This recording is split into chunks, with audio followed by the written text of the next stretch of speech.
경우에 따라선 긴급 체포, 현행범 체포가 되기도 합니다.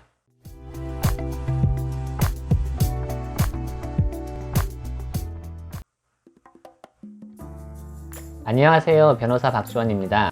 이번에는 보이스피싱 관련 두 번째 시간입니다. 지난번에는 보이스피싱의 전형적인 피해자 사례에 대해서 이야기해 보았습니다.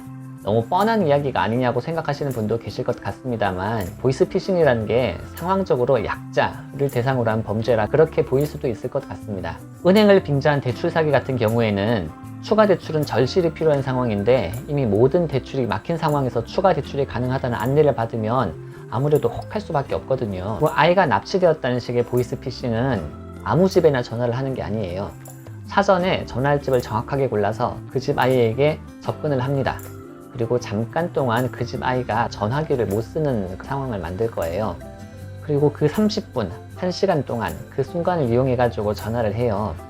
그러면 부모는 처음에는 무시하더라도 아이에게 전화를 했는데 전화기가 꺼져 있고 유괴범이라는 사람은 계속 전화를 하고 그 사람 옆에서 엄마 하면서 울고 있는 소리를 아무거나 틀어놓으면 부모 입장에서는 더 이상 이성적인 판단이 안 되거든요. 그런 걸 이용하는 거예요. 그래서 부모가 넘어가면 돈을 받는 거고 아니면 말고, 상대적으로 상황 처리 능력이 떨어지는 노년층을 대상으로 한 보이스피싱 같은 경우에는 뭐 더 말할 것도 없습니다. 그럼 이제부터는 보이스피싱 관련 범죄의 또 다른 유형에 대해서 말씀드려 보겠습니다. 사실 이 부분부터는 상황이 좀 더 심각해집니다. 이미 충분히 심각한데 이거보다 어떻게 더 심각해지죠? 지금까지는 단순히 금전 피해를 당한 경우였는데 이제부터는 형사처벌까지 받을 수 있는 상황이 되어버리거든요. 형사처벌까지 받아요? 범죄 피해자인 것도 억울한데? 정말 그럴 수 있어요, 그게. 그래서 더더욱 평소에 이런 정보를 알아두시는 게 좋다고 강조를 드리는 겁니다. 이런 경우는 주로 취업 자리를 알아보는 과정에서 많이 일어나는 것으로 보입니다. 나는 분명 일반적인 회사에 취업을 한다고 생각을 했는데 알고 보니까 그 보이스피싱 사기단의 이름뿐인 회사였던 거죠. 그런데 나는 회사 일을 열심히 시킨 대로 했는데 결국에는 사기 범죄를 도와준 경우, 즉 보이스피싱 전달책이 되는 경우를 말합니다. 얼마 전 뉴스에서도 나왔었는데 변호사 중에서도 보이스피싱 전달책으로 입건된 경우가 있었어요. 물론 제가 그분을 개인적으로 알거나 하진 않는데 그 정도로 누구나 다 속을 수 있다는 거예요. 실제 사건을 맡아서 변호를 하다 보면 경우에 따라서는 뭐 저라도 속을 것 같은 경우가 심심찮게 나옵니다. 또 다른 경우로 나는 취업을 한다고 생각을 했는데 그래서 급여를 받기 위해 계좌번호를 알려줬더니 내 통장이 보이스피싱 범죄단이 쓰는 대포 통장으로 활용되어 버리는 그런 경우입니다. 아니면 또 회사에 취업을 했는데 회사에서 회사 실적을 올리기 위해서 나에게 회사 물건을 좀 사달라, 매출을 올려달라, 대신에 내가 지출한 비용은 바로 회사에서 입금을 해주겠다 라는 식으로 유도를 해요. 아니면 회사 대금 처리를 현금으로 할 필요가 있는데 회사 대금을 나의 급여 통장으로 보내줄 테니까 인출만 해달라, 거래업체에서 보낸 돈인데 내 통장으로 받고 그냥 전달만 해달라, 회사 계좌로 다시 보내달라. 진짜 속을 수도 있겠네요. 사회 경험이 많지 않으신 분들 같은 경우에는 그냥 이런 식으로 회사 업무를 할 수도 있나 보다라고 생각을 하는 경우가 있어서 이거는 정말 잘못하면 속아 넘어갈 수밖에 없는 상황으로 보여요. 그러면 현금을 달라고 하는 경우에는 특히 더 조심을 해야겠네요. 네, 그렇습니다. 이러한 피해 유형에도 공통점이 있을 텐데 그런 점 중에 하나가 현금 거래 유도라고 생각을 합니다. 회사의 사업 자금이 내 급여 통장으로 들어올 테니 그 돈을 빼서 회사 직원 또는 회사 계좌로 보내달라?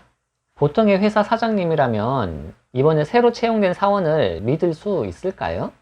어떻게 믿어요? 근데 그런 신입 사원에게 대뜸 몇백만 원 또는 몇천만 원을 건네주고 그 돈을 다시 보내달라고 요구를 하는 게 정상적인 회사 운영이라고 볼 수는 없다는 게 제 생각입니다. 회사에 업무용으로 쓰기 위해서 통장이나 체크카드를 비밀번호와 함께 알려달라는 경우는 더 볼 것도 없이 의심하셔야 합니다. 이런 통장이나 체크카드 대여는 사기 범죄와는 관련 없이 그 자체로 범죄가 된다는 사실을 잊으시면 안 되겠습니다.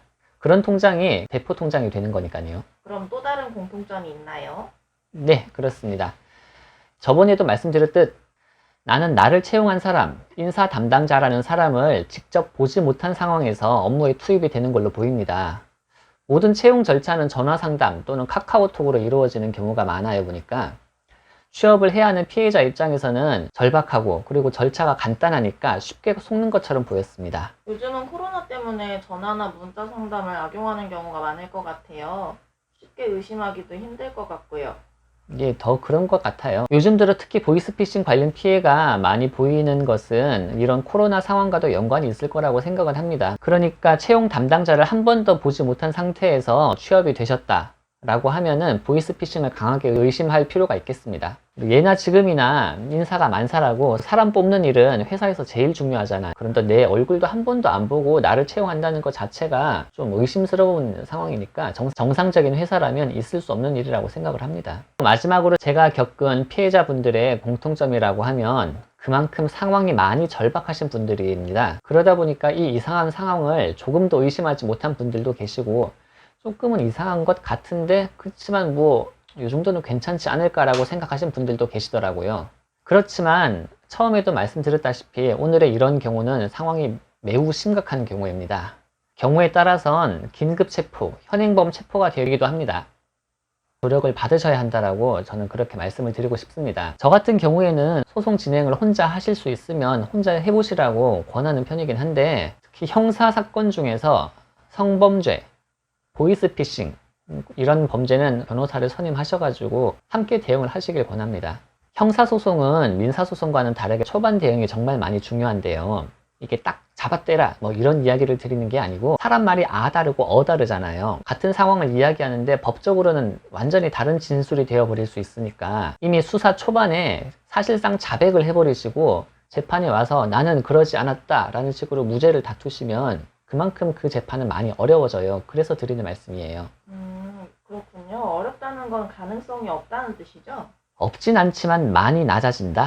아무래도 소송 진행 자체가 껄끄럽게 됩니다. 내가 초반에 했던 말을 뒤집어서 변명 같은 설명을 잔뜩 해야 되니까요. 민사든 형사든 재판에서 중요한 사항은 내 주장의 일관성이라고 생각을 합니다.